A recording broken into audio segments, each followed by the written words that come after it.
Ang kabalaka igsuon na agyud na sa tawhanon nato nga kinabuhi. Kanang dili ta mahimutang sa atong kahimtang sa pamilya, murag natay mga kabalaka sa umaabot, no, especially pag pamilya ng istoryahan.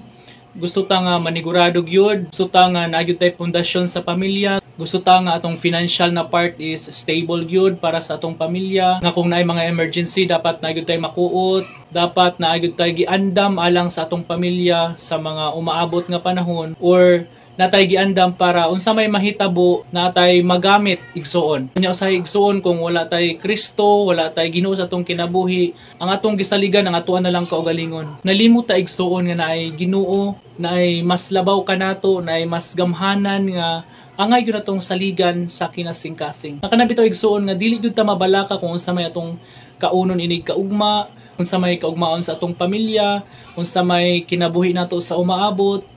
Kayo sa igsoon ang ato lang kaugalingon atong gihuna-una, wala gyud ta nagsalig sa Ginoo, wala tay pagsalig sa ato pa nadaog ang atong pagtuos sa Ginoo kaysa atong kabalaka.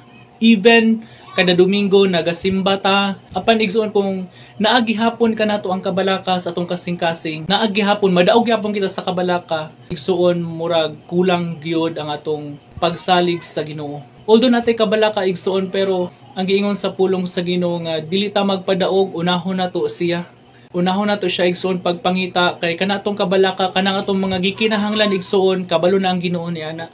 Siya na ang mo provide, siya na ang mupahimutang sa tanan igsoon. Dili ang atong plano ang pinaka the best, kundi igsoon ang plano sa Ginoo maoy the best para kanato. Bisan pag natay plano igsoon nga ingani akong buhaton sa future, dapat akong family ingani gyud. Daghantag mga plano igsoon para sa atong kinabuhi, para sa atong pamilya, apan mas nindot ang plano sa Ginoo kaysa ato ang plano.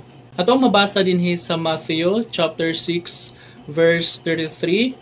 Apan labaw sa tanan, paharian ninyo ang Dios, og pagkinabuhi kamo uyon sa iyang kabubuton, ug ang ubang mga butang ihatag ra niya kaninyo. Igsoon nagingon ang pulong sa Ginoo nga unahon nato siya sa pagpangita, unahon nato ang iyang gingharian sa pagpangita, magkinabuhi kita igsoon uyon sa iyang kabubuton, ug ang tanan igsoon nga atong gikinahanglan sa atong kinabuhi ihatag raw niya kanato. Mura ba igsoon nga gidaingon dinhi nga dili ta mabalaka pag ayo, dili na tuhutdo na atong kusog sa atong kabalaka, dili ta magpadaog nga unsay future sa atong pamilya, unsa may mahitabo sa umaabot.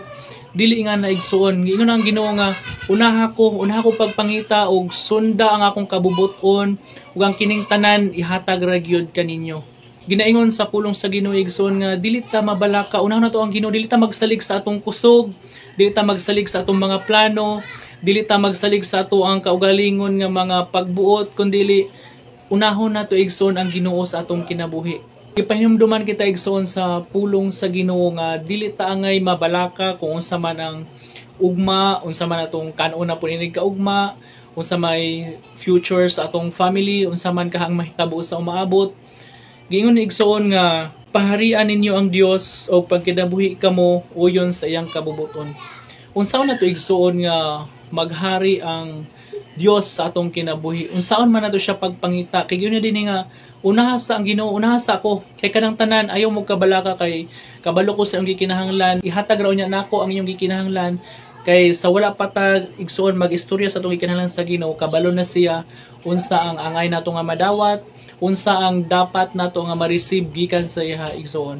Unsaon nato igsoon nga maghari ang Ginoo sa atong kinabuhi? Una igsoon, ato yung dawaton si Ginoong Hesukristo, isip nga atong manluluwas. Ato yung tuuhan igsoon, huwag yung dawaton igsoon si Hesukristo. Tuuhan igsoon, ato ang dawaton o atong saligan si Ginoong Hesukristo nga maoy nagluwas ka nato gikan sa atong mga sala. Kay tungod sa grasya igsoon sa Dios nga free igsoon, pinaagi kang Kristo kita naluwas man gyud gikan sa sala. Gina-invite kita sa Ginoo nga dili kita mabalaka sa atong kinabuhi kay kabalo siya sa atong gikinahanglan. Dili tayo nga magpapildi sa kabalaka nga murag nga wala na tay pahulay, di na makapahulay itong hunahuna og trabaho, pagpangita og bisan unsa para lang ma-provide itong gikinahanglan sa pamilya. So igsoon sa nato pagpangita ang gingharian sa Ginoo nga niingon ang Ginoo nga unaha sa akong pagpangita, pero asa man nato pangitaon ng Ginoo? Igsoon, ang una ni ana, diha gyud nato ma-communicate, maistorya ang Ginoo pinagi sa atong mga pag-ampo diha kaniya. Makig-istorya ta sa Ginoo igsoon, dili nato saligan ang atong kaugalingon, ihatag nato kaniya ang tanan, ato ang isalig ang atong mga plano, kay natay mga plano igsoon pero ang Ginoo mo ay mamuhat niini. Dili kita, igo lang ta magplano igsoon pero dili kita ang mutuman, dili ang atong kabubuton ang matuman kundi ang kabubuton sa Ginoo, ang kabubuton niya para sa atua, ang iyang the best nga plano ang atong saligan, dili ta magsalig sa atong kaugalingong mga plano. Isa na siya igsoon, pinaka-importanting way nga ma-communicate nato ang Ginoo pinagi sa pag-ampo. Nga kita mag-ampo kita nga kinasing-kasing, mag one-on-one kita diya sa Ginoo, atong isalig kaniya atong mga plano sa kinabuhi. Kay kung kita lang igsoon, wala gyud kita mahimo. Giingon pa niya diha sa 1 Thessalonians chapter 5 verse 17 nga pag-ampo kamo sa walay hunong. No, pray without ceasing. Pag-ampo gid kita sa matag adlaw ato tuag yung isalig sa Ginoo atong mga plano, atong mga kabalaka sa kinabuhi igsoon. Kay ang tanan igsoon ihatag ra gyud niya kung unahon nato siya pagpangita. Labi na igsoon niyang pagkamatarong. Ang ikaduha nga way igsoon sa atong pagpangita sa Ginoo, pwede po nato siya igsoon makita dinha sa pagbasa sa Biblia. Kay pinagi sa pagbasa sa Biblia igsoon, mailhan nato ang Ginoo, mailhan nato si Ginoong Hesukristo kung unsa siya, kung unsa ang iyang mga sugo alang kanato. Makita nato diri ang iyang pagkamatarong igsoon nga angay gyud nato nga sundon isip mga Kristohanon, isip mga anak sa Dios, isip iyang mga niluwas igsoon. Dinhi nato mabasa sa Biblia. Kinahanglan usab nga natay mga verses nga atong mga na-memorize para nagyud tay panlaban. Especially pag daugon nato sa atong mga kabalaka, sa mga tentasyon sa kinabuhi igsoon, pag natay life verse, mao na atong panlaban, mao na atong weapon nato para malampasan nato ang mga challenges sa atong kinabuhi. Samtang kita nagalatas pa niining kinabuhi, malabanan gyud nato ang mga tentasyon sa kinabuhi samtang kita buhi pa, nga diha gyud kita mosalig sa Ginoo ug dili ta magsalig sa atong mga kaugalingon nga mga kakayahan. Kay giingon pa niya diri igsoon sa Salmo chapter 119 verse 105, ang imong pulong maoy suga nga magtultol kanako ug maoy kahayag sa akong agianan. Igsoon ang pulong sa Ginoo mao gyud ang atong guide, mao gyud ang atong saligan, ang atong subayon nga dili ta magsalig sa atong kaugalingon kundi ang kabubuton sa Dios. Ang pulong sa Dios sa atong sundon igsoon sa atong kinabuhi para dili ta mabug-atan, para dili ta nga murag gipas-an nato ang mga kasakit sa kinabuhi nga kita lang, no, wala wag gyud tayo mahimo kung kita lang. Kinahanglan na gyud ang Ginoo sa atong kinabuhi para gaan lang para kanato ang atong pas-anunon sa kinabuhi igsoon. Kay si Kristo nga dol kamo kanako, no, ang iyang yugo gaan ra, dili bug-at igsoon. So makapahulay kitag tarong kung muduol kita diha kang Kristo, muduol kita diha sa Ginoo.